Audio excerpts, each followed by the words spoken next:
Hello there, everyone. The one called Fate knocks at your door. It's Hunt, your host, back with another grand episode of Tabletop Recap.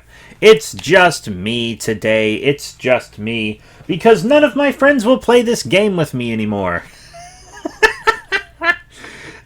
Today we are reviewing a more specific version of Trivial Pursuit. Trivial Pursuit Power Rangers 20th Anniversary Edition. Yeah, I really enjoyed this game. My friends did not. I only have a couple friends who are really into Power Rangers, and those friends enjoyed it. But my friends who weren't into Power Rangers and were made to play with us were like, we can't score any points. They were trying to remember stuff from their childhood, and those of us who still actively watch were just dominating. It also requires a little Super Sentai knowledge for some cards. So, yeah, it's the 20th anniversary of Power Rangers, so it's like just got Red Rangers plastered across the box. Forever Red, you know how it be. But, it's actually pretty cool. There was also a Monopoly 20th Anniversary Power Rangers edition that came out alongside it as well. It's pretty cool. It's got 1,800 questions, and there are like different wedges. So like, there's questions on Ranger gear, allies and villains, Rangers and their Zords, the legacy behind the power, and then there's just some wild cards. It's got a customized die, which is pretty cool. It's a Power Rangers die, D6. Which is really nice. Let me read you the back of the box real quick, since it's just me today and we gotta stretch this out. It's time to power up for some more phenomenal fun!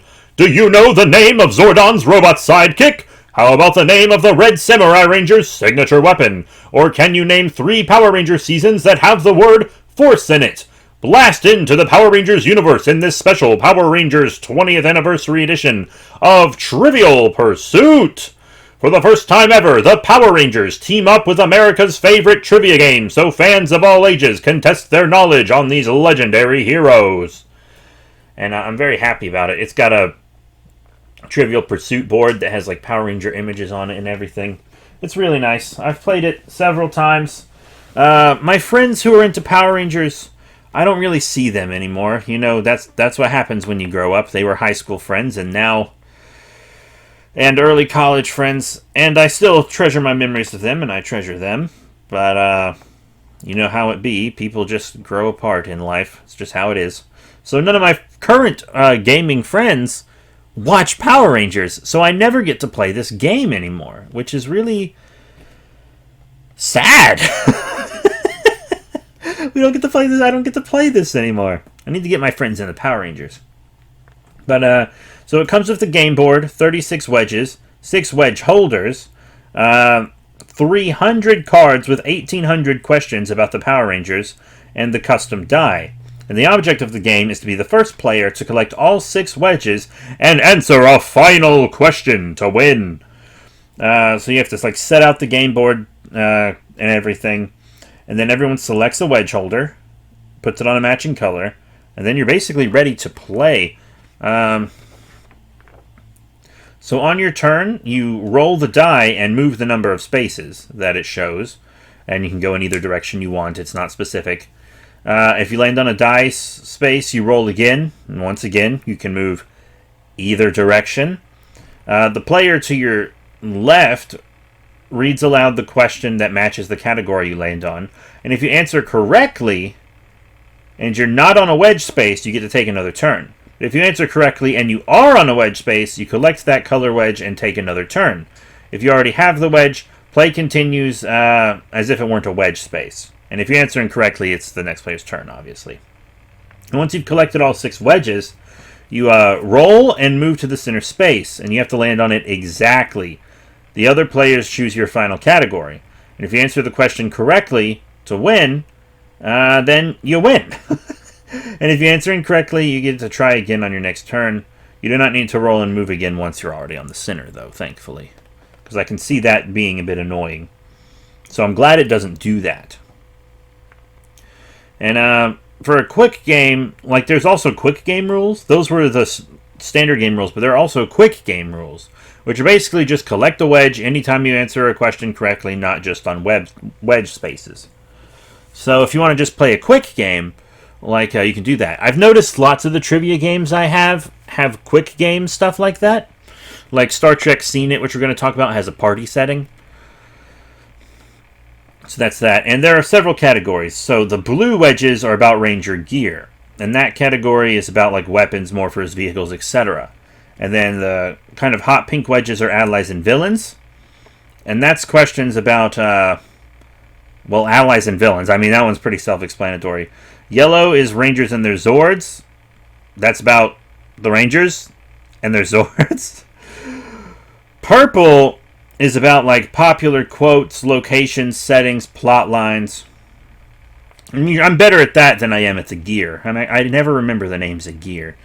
And then there's green, behind the power, and that's behind the scenes questions. That one I'm also good at, believe it or not. And then there's orange, the wild card, questions relating to the entire history of Power Rangers, basically everything that's not in the other categories. That's it. It's actually, it's a really nice game. They put, like, the rules are quick and simple. You can read the rules once, and then you can easily remember how to play. The game board is a board. It's not paper. Listen to this. That's me knocking on the board. It's got some nice silver writing on it. Once again, the board does have Power Ranger images on it, so it's not just a copy and pasted Trivial Pursuit board. It's a Power Rangers specific board. You get plenty of wedges. The die is really cool. I'm just leaving it in here instead of putting it with my other dice. The cards are in this nice container that keeps them all very neat. They're not like some of my games that I have are just loose decks in the box, and I don't like that. Like I can't. Like, we already covered Godzilla the card game, and I have to carry that box in a certain way, because if I tip that box on its side, all the decks are going to get mixed together. And here, all the cards are in just a nice box that opens and closes very easily, but also stays closed when you want it to. So, when you open the Trivial Pursuit box, all the cards don't come just falling out like they do on my Godzilla game. Which is really good. I mean, there's so many questions in this game as well. Like, in Power Rangers Operation Overdrive, what does Mac use to create his battleizer? I actually don't know the answer to that one. It's a Sentinel Knight, but I've never watched Operation Overdrive. Which villain is released by Miratrix in Power Rangers Operation Overdrive? I don't know these! Camdor Operation Overdrive. You make me sick. What's the name of the organization Ziggy, the Green RPM Ranger, used to work for? Now, I am actually very well versed in RPM. That's the Scorpion Cartel. I remember that for a fact. What is the name of the Ranger's headquarters in Power Rangers RPM? That's just Dr. K's lab. Yep. That's also right. And now we'll do... I'm going down the list of the wedges. Now we'll do a green and an orange. Why was Steve Cardenas absent from the Forever Red episode in Power Rangers Time Force? I actually don't know the answer to that. He was in the process of moving and production couldn't get a hold of him. And then, just a fun wild card. Who does Kimberly, the Pink Power Ranger, meet when she is transported back in time in Mighty Morphin Power Rangers Season 2? Ah, crap. I don't remember that either, but apparently it's the great-great-grandparents of the Power Rangers. I remember something like that happening in Zeo, but I don't remember it happening in Mighty Morphin Season 2. I haven't watched that show since like 2015, because Mighty Morphin is actually... There are better seasons than Mighty Morphin. There, I said it. Sue me. But, even though Season 2 is easily the best one. When I rewatch Mighty Morphin, I basically just rewatch Season 2. But yeah, so it's a very, very fun game. I'll probably never get the Monopoly version simply because Big Boy Chungus has Fallout Monopoly, and they're basically just all the same game reskinned, you know, EA style. But I don't want to just keep doing Monopoly over and over. So why do I need a Monopoly game if Big Boy Chungus has one, right? But yeah, so Trivial Pursuit Power Rangers 20th Anniversary Edition is a little old at this point. We've had some anniversaries since, but it's still a very fun game in my opinion. But like my friends keep telling me, like, when you buy this game, make sure you have other friends that actively watch Power Rangers. Because if you don't, you're going to waste your money. Like, if I had not bought this game a few years ago, I bought this game right when it came out, when I had a couple friends that watched Power Rangers regularly. And we had fun with it. We had a lot of fun with it. But would I buy it today? No. Not because it's not a good game. It's just as good of a game. Some of the questions can be a little outdated now. Like there's one question that's how many Power Ranger movies are there? And that question is a little outdated now. But the game itself is still very good. The only problem is I don't have Power Ranger friends anymore. I have Kamen Rider friends. Not a lot of them. But I don't really have Power Ranger friends anymore.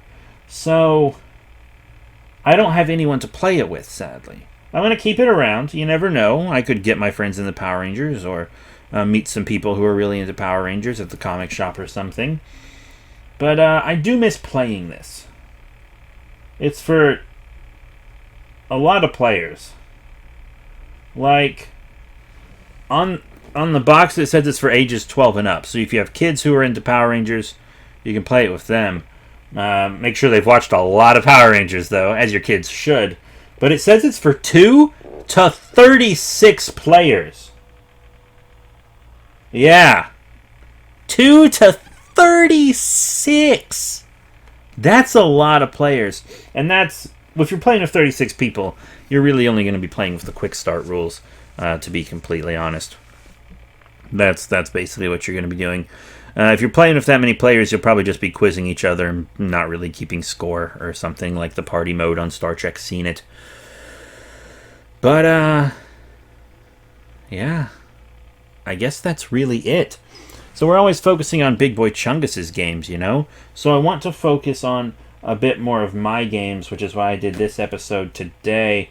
I didn't do it with Big Boy Chungus because he's only played this game once, and he only played it because everybody else was playing it. And he lost hard, kicked his butt. But I have other games. I have like a movie trivia game. I have a Star Trek trivia game. The reason I have this Power Rangers one is the only one that I've bought. The other trivia games are all gifts. One of them I haven't even played yet. I've played Star Trek Seen It plenty because my old friend group, everyone was a huge Star Trek fan. So I used to play Star Trek Seen It with all them. But now I have a couple friends who are in the Star Trek, but I haven't played it with them because they're not as hardcore as the rest of us.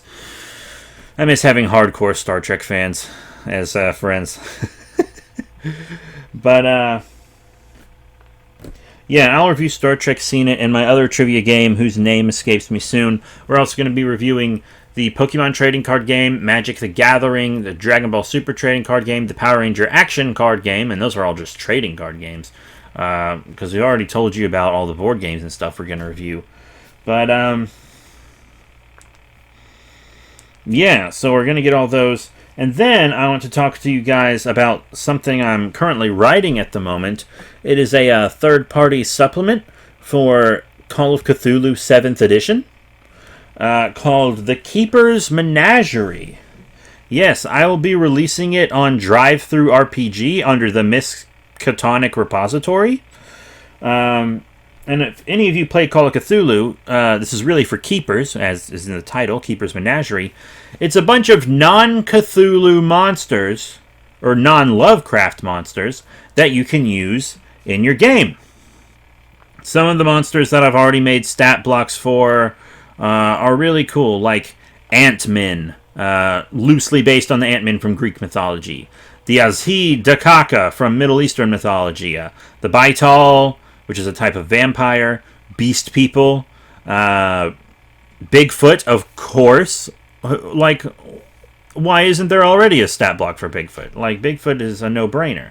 The Black Dog, the Boogeyman, Bunyip, Kamazatus, Chupacabra, Cyborg even, Fomorian, Frankenstein's monster, the Goatman, Golem, Gray Aliens, Gremlins, Hopkinsville Goblins, etc. Those are just the ones I have so far, and that's not even halfway done. It'll probably cost about $3 or $4, PDF only, so it's for digital download. And I'm really excited to get it out to everybody. I've used some of these stat blocks in my own games. Well, written them into the own games, not played them. Like, I've actively used Bigfoot in stories in Call of Cthulhu. I've actively used the Gray Aliens in my more modern campaign. Cyborgs as well. And I write some lore to fit them into the game with all that, because I don't like to use Lovecraft's monsters. I have never once, throughout playing Call of Cthulhu and writing and stuff, I've never once used one of Lovecraft's monsters. Because, one, they can be kind of complicated, some of them. And two, I don't want to use his racist-ass monsters. Did you know, like, one of his creatures is literally just a slur for an Italian? Yeah, that's true. Look it up. So some of his monsters are literally slurs, and I don't want to use those. Plus, my rural campaign, a lot of these monsters like Bigfoot and stuff fit in so well in the rural campaign I'm writing. And you'll find out about that campaign in the next episode. I'm going to talk about it then. And for now, I think I am going to leave you all. Yes, it is time for me to go, but I will be back with another episode very soon, my friends. Very, very soon. Our next episode, I think I'm just going to talk about Star Trek Seen It. That'll be another one with just me, because I don't really have a lot of people to play it with these days. But yeah, that's it. Thank you all very much for your support. Remember to rate, comment, and subscribe. Check out all the cool links in the description below. If you want merch, we have an eBay page. It has merch and some gaming supplies on it as well. You can get HeroClix there, Yu-Gi-Oh cards, Pokemon cards, which is really, really cool. On the page, you can also buy the merch. Of course, you can get the merch there as well. Some action figures and stuff, too, if you want. And then we also have our Facebook page, B3 Podcasts, where all of our podcasts updates are given. You have our Twitter, which is kind of just a general Twitter for B3 Productions, at B3 Productions. That's 3 the number, not spelled out. At B the number 3 Productions. All of that's listed down below. You can support us on Patreon or whatever to help us get more games, to bring more stuff to you. But, yeah, we'll be doing a lot very soon. And I cannot wait to be on the show with you again. Thank you, and I'll see you all next time when fate knocks at your door.